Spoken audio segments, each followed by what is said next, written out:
So I'm not gonna make another starter because it's just a waste of flour and water, and I already have an active starter, but I'm gonna explain how you make an active starter. So to start off, you need a jar. I recommend this one. It comes in a kit off of TikTok Shop. I'm gonna link that below. But I like this because it has this band that you can use to keep track of when you fed it last. So as you can see, I fed this last on Monday, today, at 4 p.m.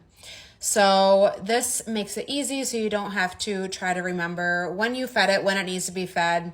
Absolutely love this. It has a breathable cover, which you need for sourdough. You want your sourdough to be able to breathe. So before I had that, I used a mason jar, just like a basic mason jar. And all you do for sourdough, it's super easy. I don't know why people complicate this. You literally just do equal parts by weight of flour and water. So I personally found that whole wheat flour, I was using King Arthur. That worked best when I was like trying to start a starter, but you can use any unbleached, like all-purpose flour. You can use bread flour. I use bread flour now. And I use this digital scale. It's like $10. It's linked in my storefront or showcase, I mean. So you take your jar, set it on your scale. You're going to do 50 grams of flour to 50 grams of water. If you don't have a scale and you're measuring with a measuring cup, you're going to do half a cup of flour to a quarter cup of water because this is measuring by volume and not by weight. So you're just going to mix it together. You're going to use like a little spatula thing. This came in my kit. So you're just going to mix it up. You want to scrape down your sides and then you just set your jar top on top of it. So you don't want to screw it. Like I said, it needs to breathe. So you're just going to do that. You're going to set it on your counter, wait about 24 hours. After 24 hours, you take half of what you have in your jar. You're going to throw that away. You're going to set your jar back down and you're going to feed it. So feeding it is just adding in that 50 grams of flour, 50 grams of water, or half a cup of flour, quarter cup of water to your mixture. Mix it up really good again, scrape down your sides, set your top on, set it on your counter. You're going to do this for about 10 to 14 days, depending on like where your location is, what the temperature of your kitchen is. It all varies.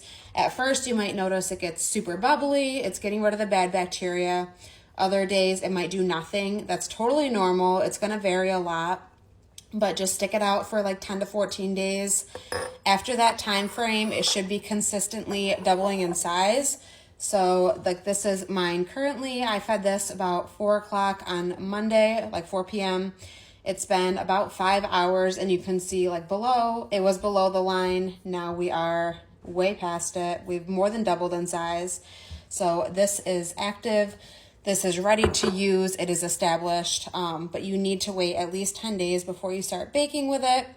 And once your starter is established, then you can start saving your discard. So instead of throwing that half away, you're going to save it in a jar. You're going to seal that jar and you're going to put it in your fridge. You can use that for like pancakes and cookies. There's so many discard recipes out there. But yeah, that is how you start a starter.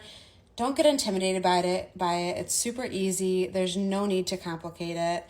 And once your starter is established, if you don't want to feed it every day, like if you're not going to be using it and baking with it often, you can feed it and then just seal the jar and then put it in your fridge. And then you don't have to feed it so often. So that's what I do. I usually keep it in my fridge like Monday through Friday. I'll pull it out on the weekend and feed it, and then it's ready to bake with. So that way you're not wasting all your flour and water, and it's not as much to keep up with. So that is how you start a sourdough starter. If you guys have any questions, please let me know in the comments, and I will link the kit that I have below.